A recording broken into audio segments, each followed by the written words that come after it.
Bienvenue dans la vidéo d'aujourd'hui où nous allons nous plonger dans l'histoire d'Israël et de son occupation de la terre palestinienne.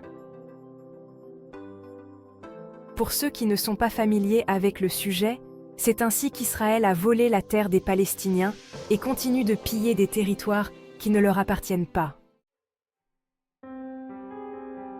L'histoire commence en 1948 lorsque l'État d'Israël a été créé, entraînant le déplacement de centaines de milliers de Palestiniens de leur foyer.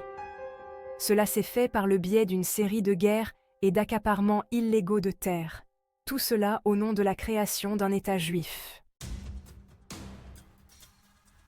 Au fil des ans, Israël a continué à étendre ses frontières, saisissant de plus en plus de terres palestiniennes et construisant des colonies illégales.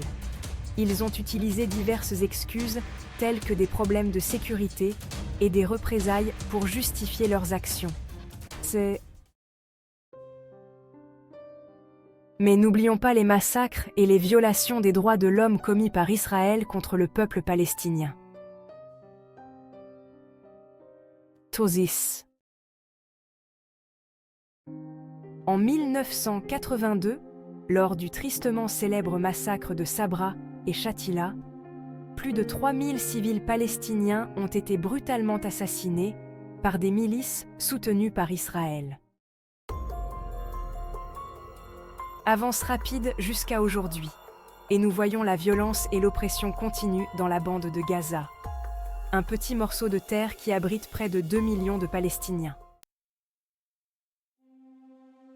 Depuis 2007, Israël a imposé un blocus à Gaza, contrôlant leurs frontières et restreignant la circulation des personnes et des biens.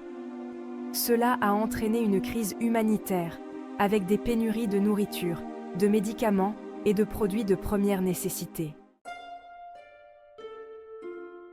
Et quelle est l'excuse d'Israël pour cela? L'attaque du 7 octobre. Oui, c'était une tragédie, avec plus d'1 millier de vies perdues. Mais cela justifie-t-il un génocide? La destruction de la bande de Gaza, qui a fait plus de 40 000 morts, dont d'innombrables enfants innocents? Le principal orchestrateur de ce désastre n'est autre que Benjamin Netanyahou. Sa place n'est pas dans le gouvernement, mais en prison. Son mobile? Pour maintenir le conflit et rester au pouvoir. Tant qu'il y aura la guerre, il pourra continuer à justifier ses actes. Israéliens, s'il vous reste encore un brin d'humanité, jetez ce maniaque génocidaire sadique à la mer sans gilet de sauvetage. Il est temps de mettre fin à cette injustice. Espérons et prions tous pour la paix et la justice pour le peuple palestinien.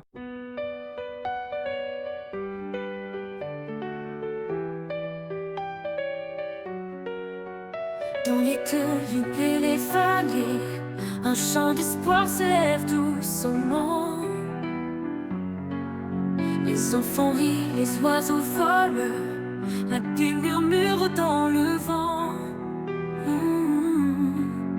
Au mon pays, nous rêvons d'un avenir où nous vivrons, main dans la main, cœur contre cœur, ensemble pour un monde meilleur. Sous le ciel étoilé de